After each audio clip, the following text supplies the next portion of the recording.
Bom dia, nossa saudação fraterna à doutora Sulamita Santos Cabral, presidente do Instituto dos Advogados do Rio Grande do Sul, doutora Liane Bestetti, que coordena o Grupo de Direito de Família, a quem agradeço este honroso convite para refletir sobre os 30 anos do Estatuto da Criança e do Adolescente. Uma saudação especial a todos aqueles que nos acompanham. O período que antecedeu a chegada do Estatuto da Criança e do Adolescente vigorava no Brasil o segundo Código de Menores de 1979, que, por sua vez, substituiu o primeiro Código de Menores de 1927. No período da vigência do segundo Código de Menores, de 1979, a infância no Brasil se encontrava abandonada. Sem políticas públicas voltadas a centenas de crianças que viviam nas ruas, de norte a sul do nosso país, sujeitas a todo tipo de violência e exploração. O segundo Código de Menores se aplicava somente às crianças e adolescentes que se encontrassem em situação irregular, isto é, entre outras situações, aqueles que se encontravam vivendo nas ruas, longe da família, e que, por sua vez, praticavam pequenos atos infracionais para manter a sua sobrevivência. Os instrumentos utilizados pelo segundo Código de Menores eram a exclusão e a repressão, o que permitiu que a situação de abandono se agravasse dia após dia. A chegada da Constituição, por sua vez, abriu novas possibilidades. Tínhamos, então, nesse momento, dois grupos. O primeiro, liderado pelo movimento dos meninos e meninas de rua e pelo Fórum dos Direitos da Criança, que buscavam mudança na legislação a fim de buscar um tratamento igualitário a todas as crianças do Brasil. O segundo grupo, por sua vez, buscava a manutenção do Código de Menores, ou seja, com medidas calcadas na arbitrariedade. Prevaleceu, felizmente, o primeiro grupo, que buscava mudança, alicerçado inclusive pelo documento que havia sido redigido a pedido da ONU, e que deu origem, em 1989, à Convenção das Nações Unidas sobre os Direitos da Criança. Assim nasce o ECA, no momento em que a infância está dividida. Crianças eram as que viviam na família e menores os que viviam nas ruas, desassistidos pelas políticas públicas, privados de frequentar a escola e de conviver com a família, sem atendimento na área da saúde, sujeitos a todo tipo de violência e exploração. A chegada do ECA, em meio ao caos que se encontrava a infância brasileira, fez nascer o sentimento da esperança, sendo festejado pelas crianças de rua que se encontravam organizadas e que estiveram, inclusive, em Brasília, quando da tramitação do PL, expondo sua situação ao Congresso Nacional. Com a Constituição de 88 e o Estatuto da Criança e do Adolescente, mudanças profundas foram operadas, substituindo-se a doutrina da situação irregular pela doutrina da proteção integral, conquistando a criança pela primeira vez na história legislativa do Brasil a condição de sujeito de direitos. Doravante, novo paradigma passa a regular o direito da criança, substituindo-se a condição de sujeito de necessidades para a condição de sujeito de direitos. Direito à vida, à saúde, alimentação, educação, enfim, todos aqueles direitos que vêm arrolados no artigo 4º do Estatuto da Criança e do Adolescente. Alguns indagam, mas de que adiantou a nova lei se 30 anos depois de sua promulgação existem tantos casos de violência física, sexual, fatal, exploração do trabalho infantil e negligência severa? Nenhuma Constituição ou mesmo lei tem o poder de magicamente mudar a realidade. Para mudar um paradigma impregnado de uma cultura milenar de desrespeito e violência praticada contra a criança, é preciso o envolvimento de todos nós, família, sociedade e poder público, bem como de novos investimentos. James Heckman, Prêmio Nobel da Economia, em 2006, quando esteve em Porto Alegre, já afirmava: $1 aplicado na primeira infância, isto é, do 0 aos 6 anos, significa uma economia para o país de $7 a $8 na vida adulta. Somente há 30 anos, o Brasil elaborou pela primeira vez o primeiro projeto para a infância, calcado em novo paradigma. Criança é sujeito de direitos, criança é considerada uma pessoa em fase especial de desenvolvimento e criança passa a ser prioridade absoluta, como consta lá no artigo 227 da Constituição. A chegada desse artigo, e 2 anos depois do Estatuto da Criança e do Adolescente, trazem novo paradigma, exigindo mudanças no tratamento dispensado a esta população, com reflexos em todas as áreas do direito, como vimos diariamente nas decisões judiciais que discutem guarda e direito à convivência familiar da criança com seus pais, com seus avós, enfim, com as pessoas com quem ela mantém vínculos afetivos. Indagam alguns: mas de que adiantou a nova lei se ainda existem crianças no trabalho infantil, na exploração sexual, sofrendo violência por parte dos pais irresponsáveis? Muitas mudanças estão sendo implementadas, em que pese tantas outras ainda estão a exigir esforços. Porto Alegre, por exemplo, quando o ECA entrou em vigor, tinha centenas de crianças vivendo nas ruas, dormindo embaixo das marquises, em condições desumanas. De lá para cá, tem havido maior combate ao trabalho infantil, em que pese o tráfico, busque cada vez mais aliciar crianças e adolescentes, especialmente aqueles que não frequentam a escola. A obrigatoriedade do ingresso na escola passa a ser 4 anos. Diversas iniciativas buscam evitar a infrequência escolar, primeiro passo para a evasão e para o envolvimento dos nossos adolescentes na prática de atos infracionais graves que envolvem violência e grave ameaça à pessoa.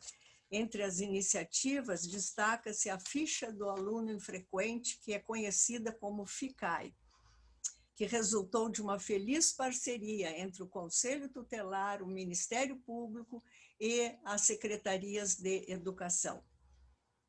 Para se ter uma ideia, antes da pandemia, em 2018, foram abertas 62.216 fichas referentes a alunos que deixaram de frequentar a escola. Por ação da escola, 4.431 retornaram. E por ação do Conselho Tutelar, 6.642. Onde estarão 51.143 alunos infrequentes que não retornaram à escola em 2018? Adolescentes que se envolvem em atos infracionais graves, na sua quase totalidade, não frequentavam a escola ao tempo do seu envolvimento, mostrando a vulnerabilidade que ficam expostos com o abandono dos bancos escolares. Para se ter uma ideia, no Rio Grande do Sul, na atualidade, existem 693 adolescentes privados de liberdade pela prática de atos infracionais graves, bem menos do que tínhamos há alguns anos atrás. De um modo geral, enquanto sociedade, estamos mais atentos à proteção da infância. Instituições governamentais tiveram que se reordenar a fim de atender melhor essa população. Como exemplo, no âmbito da Polícia Civil, foram criadas as delegacias da criança vítima, hoje presentes em várias localidades do nosso estado. De parte do Ministério Público, foram criadas as promotorias da infância e juventude. Por parte do Poder Judiciário, os juizados da infância e juventude, presentes também em todo o nosso estado. E por parte da Defensoria Pública foram criados novos departamentos a fim de permitir um atendimento mais qualificado a esta população. Nestes 30 anos, também vale citar que diversos cursos de especialização na área da infância têm sido ofertados pelas universidades. A disciplina do direito da criança e do adolescente passou a integrar os cursos de graduação, o que tem contribuído para uma maior qualificação dos novos profissionais. A Lei de Diretrizes e Bases da Educação, no seu artigo 32, parágrafo 5º, prevê a inclusão de conteúdos do ECA no currículo do ensino fundamental, oportunizando as crianças conhecerem os seus direitos, mas também os seus deveres. Crianças com deficiência, antes do ECA, encontravam as portas fechadas das escolas. Viam-se excluídas do convívio com outras crianças, com sérios prejuízos à sua sociabilidade.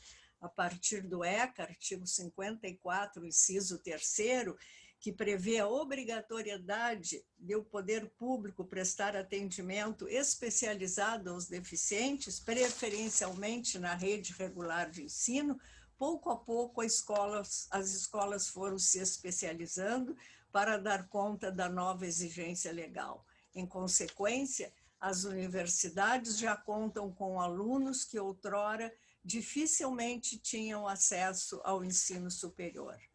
O abandono praticado ao longo da história da humanidade segue presente.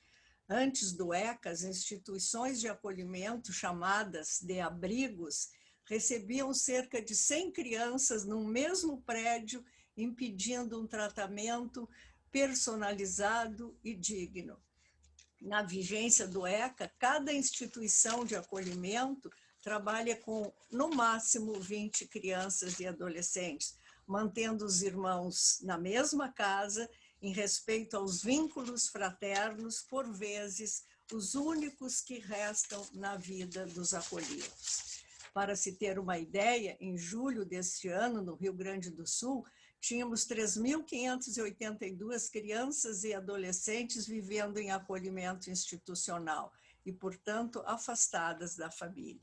Na PUC, uma feliz iniciativa com o Dr. Mauro, um grupo de alunos, ex-alunos e voluntários fez nascer a Rede de Sonhos, trabalho que estamos desenvolvendo com as crianças acolhidas no Pão dos Pobres, com o objetivo de fortalecer sua cidadania para enfrentar a vida longe da instituição quando completarem 18 anos.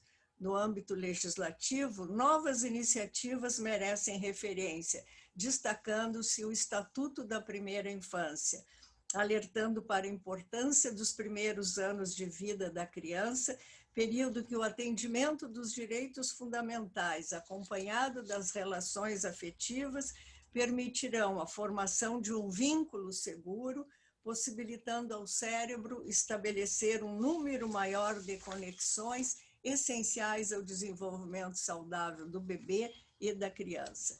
No campo legislativo, destaco ainda a Lei 13.431, de 2017, que, em nome da proteção da criança vítima e testemunha, instituiu o depoimento especial. A partir de então, a criança deve ser inquirida no formato do conhecido depoimento sem dano. Em vez de ser ouvida pela autoridade judiciária, a inquirição se dará numa sala especial por uma técnica designada pelo juízo, buscando a produção da prova da violência descrita na denúncia. Importante lembrar que o abusador, via de regra, é o pai, o companheiro, o avô, o irmão, ainda que as vítimas, na sua maioria, têm idade até 9 anos. Ousamos, nesse caso, discordar da iniciativa legislativa, por entendermos configurar nova violência contra a criança na medida em que, na falta de testemunhas presenciais e de vestígios físicos, coloca-se a responsabilidade pela produção da prova na pessoa da vítima, criança de tenra idade. O abusador, pessoa de conduta perversa, em muitos casos sequer é avaliado, e caso venha a ser condenado, saberá que foi a vítima quem embasou seu decreto condenatório, fazendo recair sobre ela a responsabilidade pelo seu encarceramento. Proteger a criança não é tarefa simples, especialmente quando, por séculos, o mundo adulto viu nela um objeto de exploração por excelência. O que fazer, então? O caminho é árduo. E, em 30 anos, gostaríamos de assistir menos violência contra a criança, mas o processo de mudança só se dá se nos apropriarmos dos conhecimentos científicos disponíveis na atualidade, sem o que continuaremos a repetir as condutas que o passado nos ensinou. O novo direito da criança está estruturado a partir de diversas áreas do conhecimento, passando a exigir ações calcadas na interdisciplinariedade. Se antes os primeiros anos de vida recebiam pouca atenção, hoje sabemos que é o período mais importante, exigindo preparo por parte da família e por parte dos profissionais que atuam na educação infantil e também do poder público, que é o responsável pela oferta da creche e da pré-escola. Mudar a cultura, como já dissemos, é um processo lento, mas, ao mesmo tempo, não nos resta outra alternativa se queremos um mundo melhor, mais justo, fraterno e com menos violência às novas gerações. Retroceder significa voltar ao passado, desconsiderando os avanços alcançados nesses 30 anos de construção da esperança para milhares de crianças brasileiras. Assim, para concluir, lembramos Carlos Drummond de Andrade quando menciona: estou preso à vida e olho meus companheiros, estão taciturnos, mas nutrem grandes esperanças. Entre eles, considero a enorme realidade. O presente é tão grande, não nos afastemos. Não nos afastemos muito, vamos de mãos dadas. Obrigada pela presença de vocês e desejo a todos um dia muito feliz. Abraço.